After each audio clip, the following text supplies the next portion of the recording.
We're back for the second leg of our Jetour T2 Bicol adventure.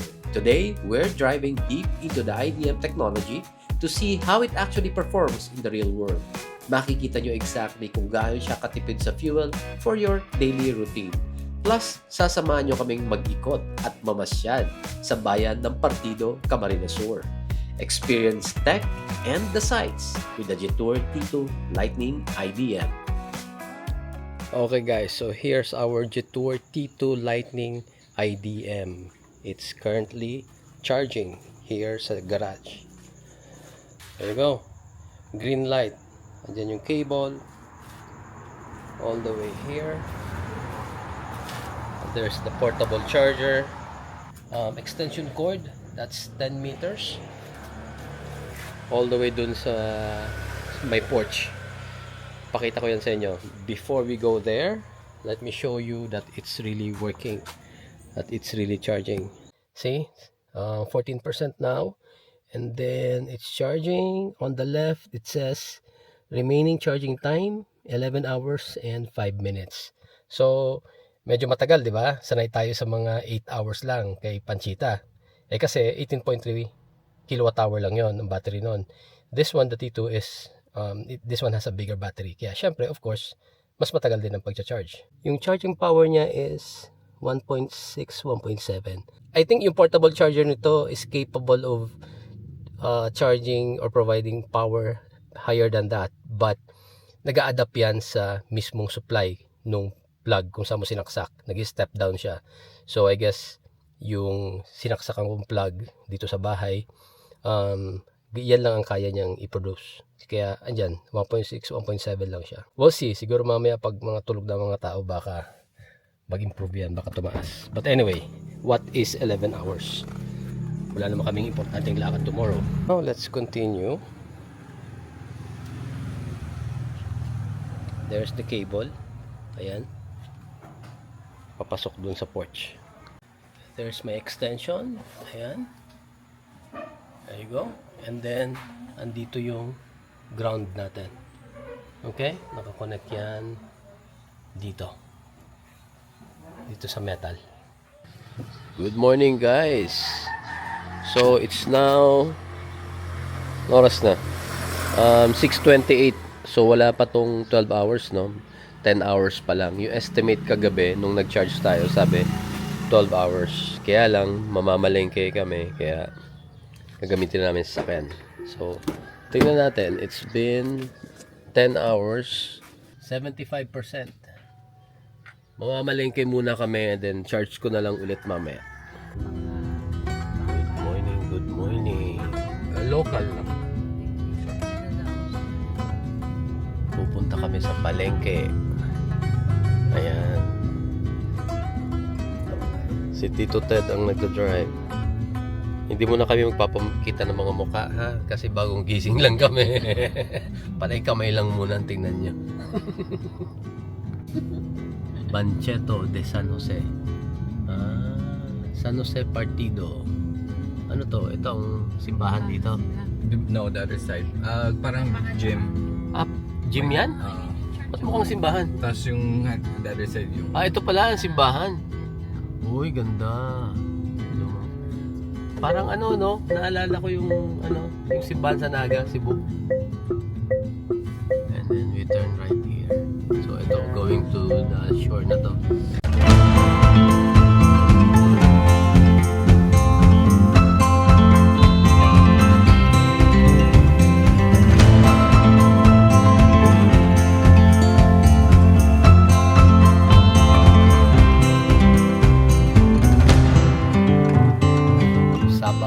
Passenger Port Terminal. Uy, ang ganda ng view. Wow. So ano to? Part na ng dagat to o lake to? Fresh water.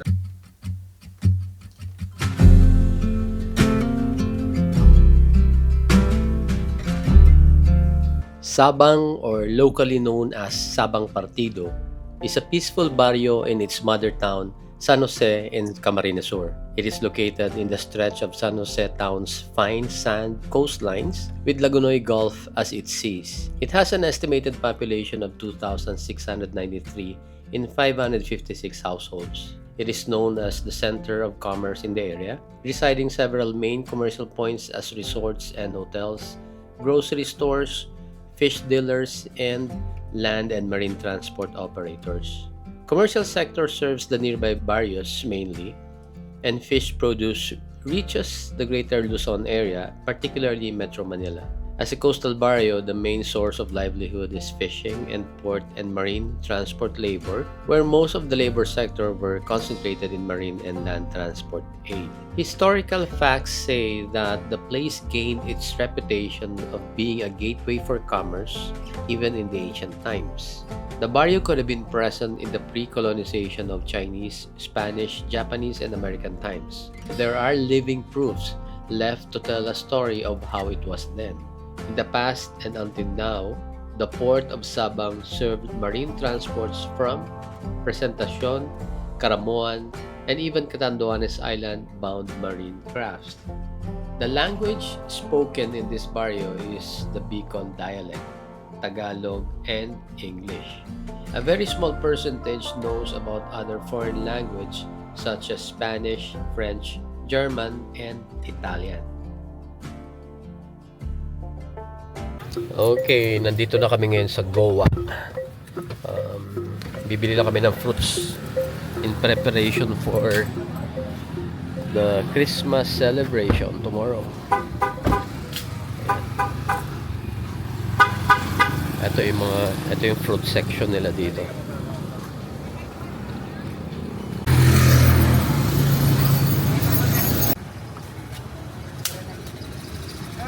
Anong bibili mo? Sa Greyhound. Oh, may mangga. Pero parang maasim pa to. Matamis yan man, hindi ito yan. Ano to? Seedless? Tingnan po. Seedless pwede? Opo. Oh. Gara ng grapes. Ilan yan? 1.5? Pang graham lang yan lahat? Ano yan? Mandarin. Oh. Sige, pakwan kasi favorite ni DJ yung pakwan. Matamis na ba yan, tiya? Matamis yan? Ha? Di pa na-try? O, paano yan? Hindi ko na-try siya. May babagay ko. Iwaan ta. Ay, ala, sorry. Okay, puno na naman yung likod natin. Malaglag. Eto, dito lang to. Okay na. Let's go. Tara, let's bagets. Okay, dito naman tayo kay Nong Meat Shop. Tingin tayo ng mga longganisa for breakfast. So, gabos pork. Opo, pork. Gabos pork. Ang chicken nila siya. Halos gabos yan, madam. Na-try ko naman po. Sa Diringgi po? Babalik kami kandig eh. Sa Diringgi po? Opo, long siya po. Anong best? Anong kilo kayang tabi? 250 in sir. 250 yan. Okay. Paano pa na ito? Mga breakfast? Baka ito. 148. 90. Baka kasya pa dito. Ano pala patalagaan ko naman Tingnan mo. after the day. Hindi pwede itong ilapag dyan. Baka mga mo ito. Ayun o, hindi na makasya. Hindi kahit nakaangat lang. Malapit lang naman tayo eh. Yung gana, so then, Oo. Sige, sige, lipat. Dito na lang sa taas. Baka malaglag yan. Balik natin. Dito naman tayo sa mismong palengke ng Goa. Medyo maskip lang yung kalye nila dito. Kaya medyo alanganin yung parking, but oh my god, ayan na, ang masasarap.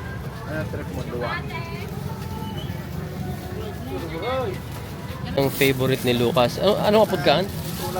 Kit-kit po. Pag po din dati. Kit-kit. Pero anong tawag sa isda mismo? Langkoy. Oh. Panay dried fish. Ayun, abo. Oh, yan yun, oh. May duwang klase, may maalan, may bako. Ini bako. Garo ng kilo kami. 1. Madam Peya sa vegetable section. Para saan yan? Sinigang. Ah, sinigang. And egg. Okay. Ako lang na ito, baby. Ito, ano tong kinuha mo dito? Sina ni ma'am. 14 pesos na yan. Bawasan mo ate. Mahalo ng sili. Oh, say hi. Oh. Photogenic si ate, oh. Anong name mo, ate? Angela.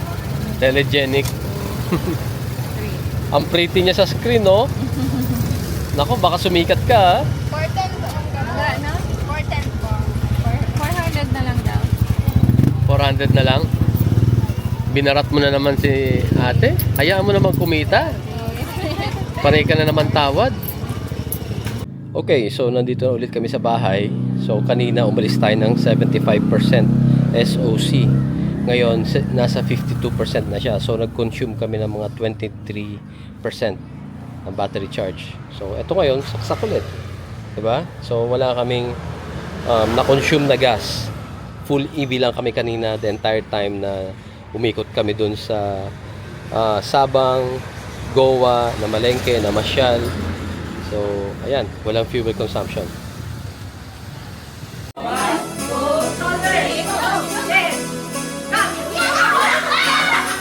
One, two, three.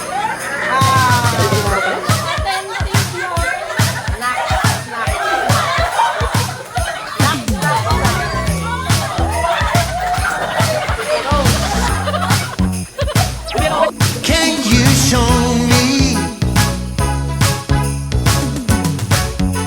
a really good Christmas time? If you're still watching, I'm sure na e-enjoy nyo itong adventure natin. Subscribe na kayo and join the team officially. Malaking tulong ang support nyo para mas marami pa tayong mapuntahan.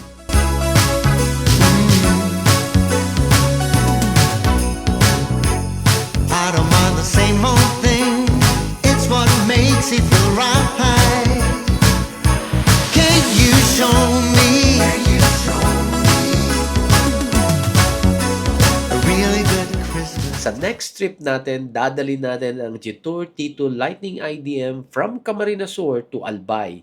Dadaan tayo sa Tiwi-Sangay National Road. We'll be carving through those dramatic cliffs and the winding coastlines of Lagonoy Gulf. Itetest din natin ang handling ng T2 sa terrain na to.